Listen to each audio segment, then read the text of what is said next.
did the club begin? The club was started in January of 1994 by modelers, airplane modelers that had a common interest of flying air models. And they worked with the city of Newport News, and this was in the city park, so they got permission to clear the land, and they started out with about 60 members, and they've been here ever since flying. How long have you been in the hobby? I've been flying models since I was 7 years old, so about 53 years. I started out in control line, and flew control line for many years, then moved to radio control, and still fly a little bit of control line. What has been the most memorable moment in the hobby? Well, I guess being around the people is the most fun about the hobby, and just meeting people. And since I've retired from the military, I've been in clubs all over the United States. So I've met a lot of people and kept a lot of friends through the years. So. What facilities and parking is available to the club?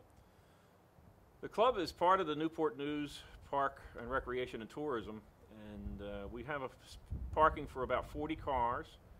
We have on-site restrooms.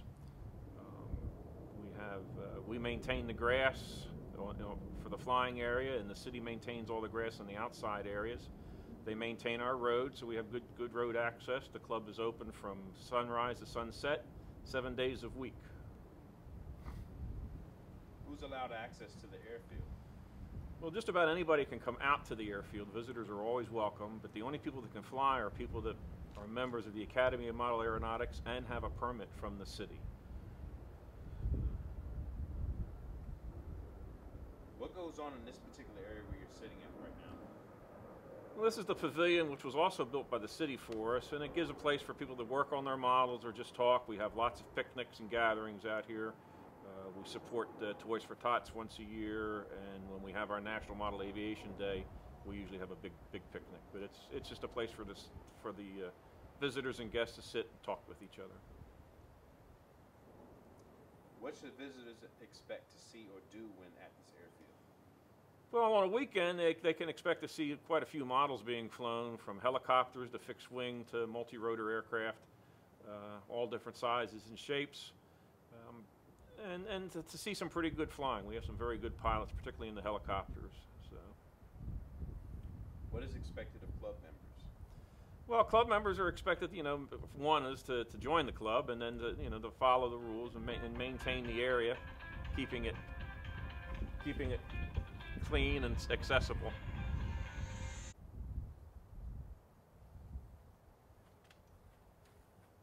What is expected of club members? Well, club members are expected to keep their membership up to date and their Academy of Model Aeronautics membership up to date, and to fly safely and make sure their equipment is always good, and be friendly to people that visit and tell them, be willing to explain what it is we do and let them watch the models fly, stuff like that. But mainly it's to fly safely. What significant roles do members fulfill in the club setting? Well, the club is organized as a chartered club, so we have a president, vice president, secretary, and treasurer, and they handle the monthly meetings.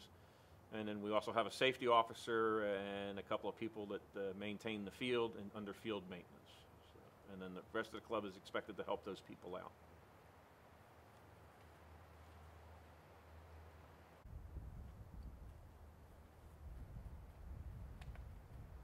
What has been the most memorable moment in the hobby?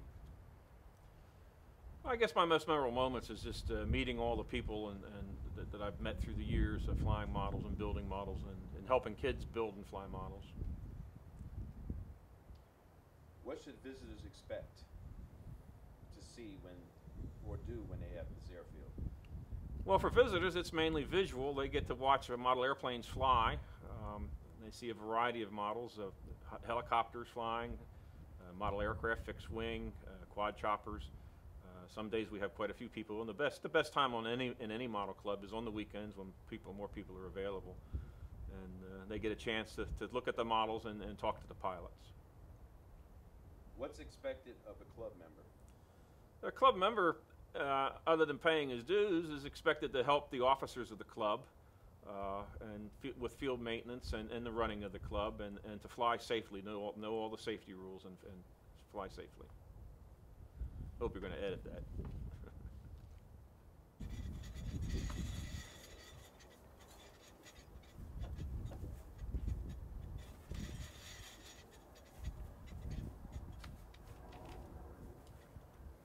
What is meant by all the numbers? Right now we're in the area of the transmitter frequency control board. Each radio has a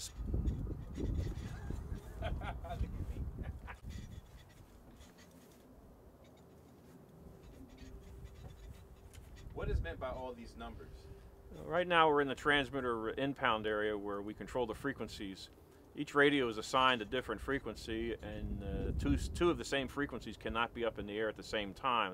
One will interfere with the other. So what you do when you bring your radio over here and you put a clothespin on one of the numbers behind me, and that signifies that you're using that frequency. In the present day, they've changed frequencies, and some modelers are now on 2.4. And although it's a little more complicated, we don't have to worry about using the frequency board. But anybody on 72 megahertz has to come over here so that we don't put two of them on, say, 55, and they both try to fly. One will not get off the ground. How many aircrafts are allowed up in the air at the same time?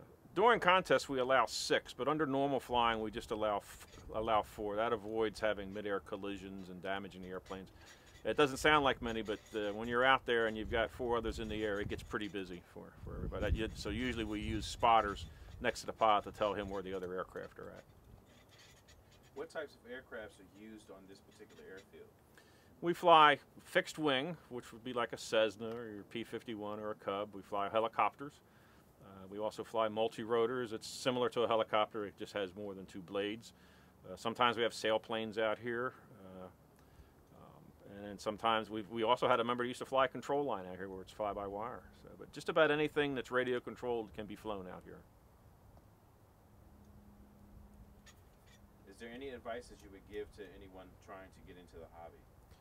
Well, the best way to get into the hobby is usually to have someone that you know or you can meet that knows how to fly, that can teach you. It's difficult to learn to fly the models by yourself. So we always recommend joining a local club, and there's 2,400 clubs in the United States, and then getting into one of their training programs. I don't know of any club that charges for that. You just usually pay your dues, and you get assigned an instructor, and you learn to fly. And just like real flying, you get your solo certificate, and then you're allowed to fly by yourself. What do you find unique about this particular club? Well, this one is unique because we're able to fly within the city. There's not many clubs out there that can do that. Most of them have to fly in the outlying areas.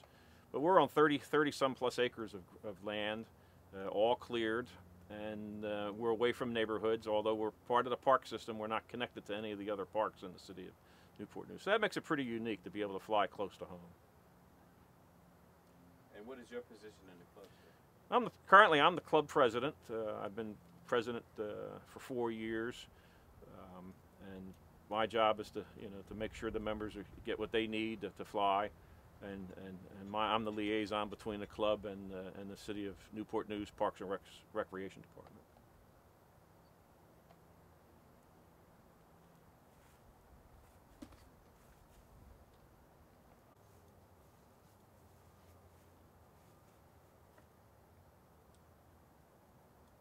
What do you find unique about this club? Newport News Radio Control Club is unique because we get to fly within the city limits.